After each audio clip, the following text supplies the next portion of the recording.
Сәлем достар, бүгін саңырауқұлақтан өте ерекше болып шығатын тағам дайындайтын боламыз. Ең алдымен барлық саңырауқұлақтарымызды алдын ала жуып, тазалап алатын боламыз.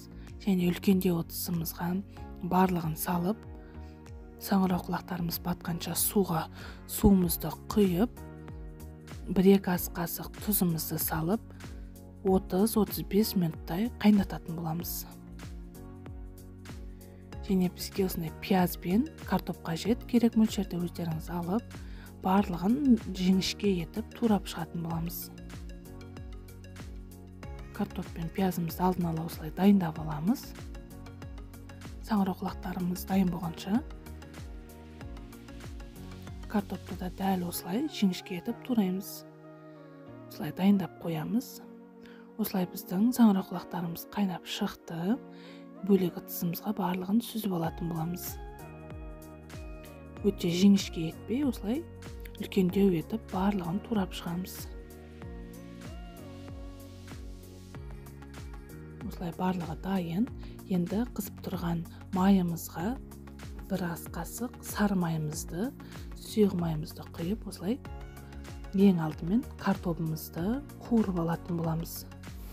Картопты салғаннан соң араластырудың қажет жоқ. Осылай 2-3 минуттай осылай қуырамыз. 2-3 минут өткен соң ғана араластырсақ болады. Және пиязымызды салатын боламыз. Осылай тұзымызды саламыз. Дәміне қарай. Біздің картоп пен пиязымыз дайын. Бөлек ыдысымызға алып қоямыз. Және сұйық май құйып қазанымызға саңырауқұлақтарымыздың барлығын салып қуыратын боламыз. Керек мөлшерде тұзымызды саламыз. Қызарғанша жақсылап қуырып аламыз. Осылай қызарып, әдемі болып қуырылып шықты. Енді үстінен алдын ала қуырылған картоп пен пиязымызды салып,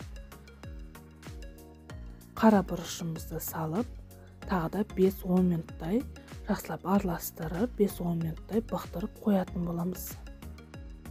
Осылайша біздің саңырауқұлақтан дайындалған тағамымыз дайын. Достар, видеом ұнаса лайк басып, өз пікірлеріңізді қалдыруды ұмытпаңыздар. Сіз де дәл осылай дайындап көріңіз. Ас болсын.